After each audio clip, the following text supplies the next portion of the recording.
story begins. Long ago, on a cold, cold winter night. Far in the north. Yeah, very Far in the north. There was a traveler, and he traveled all around. He was, well, exploring so many things, and eventually he found, turns out, it was a polar bear. Yes, a polar. Now, a polar bear. Now, this is a fine gift, a polar bear. Believe it or not, there was a time when a wealthy Norseman might have a house bear.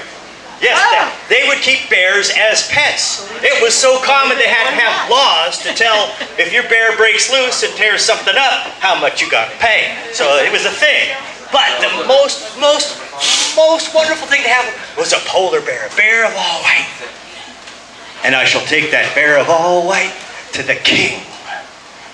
The king will love the gift of a bear, and I shall be in good standing with him if I bring him this fine Christmas gift. So he walked and walked and walked and walked, and he knocked over some goats. It was a bear, and he was walking a very, very long ways.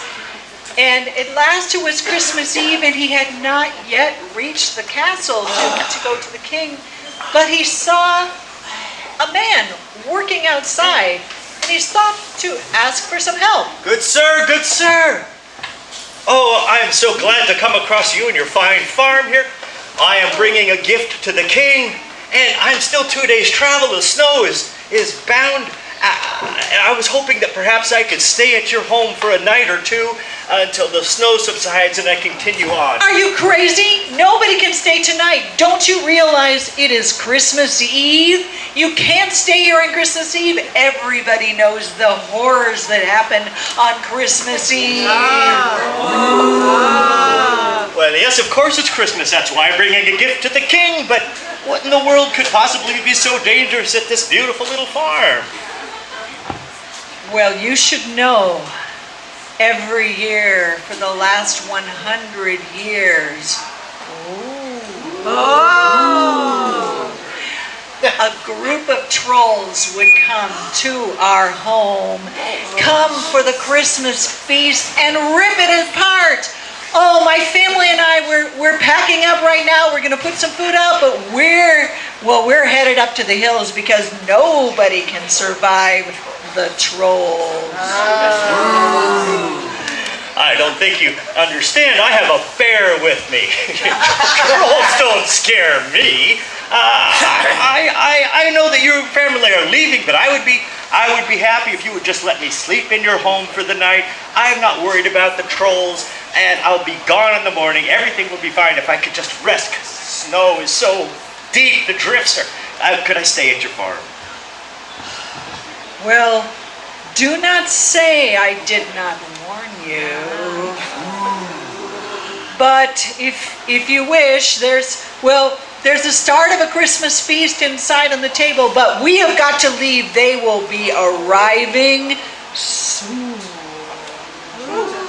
It's all right then if I eat some of this beautiful Christmas feast. I'm so hungry.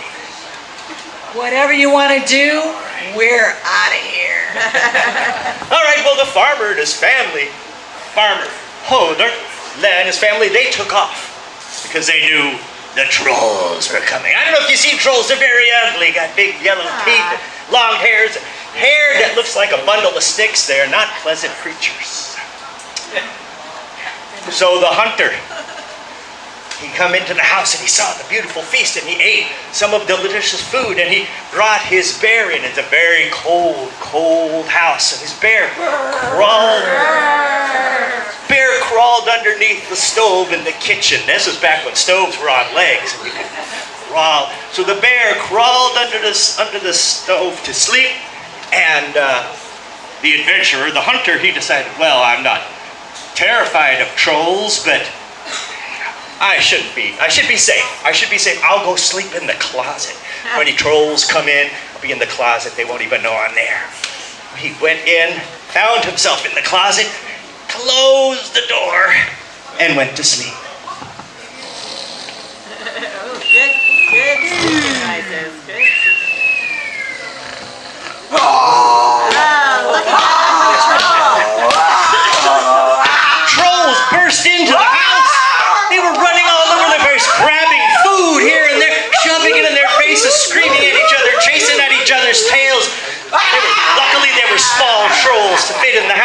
and they were making a mess of everything. And as they were making such a loud noise, the adventurer opened the window just a little, and he could see the trolls running back and forth, tossing food and grabbing all the food until one troll was eating one sausage, and it popped out of his hand and rolled onto the ground right by the stove.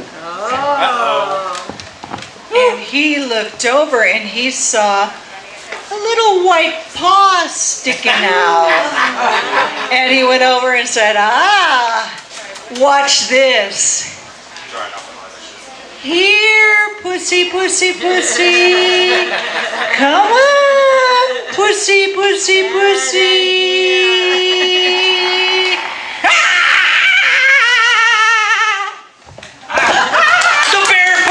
From underneath the stove, and he chased the trolls all around the house as they screamed and wailed as he tore the skin off of their backs. They were so terrified.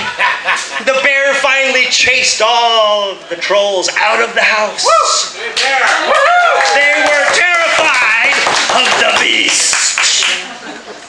Well, in the morning, the adventurer awoke and he lived the night safely. He stayed in the closet, watched from there. He saw the bear chase everybody away. Thought it was a pretty good deal. He got up and he took the last few morsels and put it in his pack. And he was getting ready to leave when the farmer and his family returned to their home. Wait, where's the trolls? I told you I wasn't afraid of trolls. The trolls were here. The trolls ate massive amounts of your food, but then they saw my bear. Oh, and now the trolls were scared off into the night. You could hear them wailing and screaming for miles away. And since I was able to do that for you, try this next year. All right, so next year, if you do that, your Christmas will be beautiful. So, a year went by, as years do, and it was Christmas Eve again. The farmer was outside, and he was ready this time.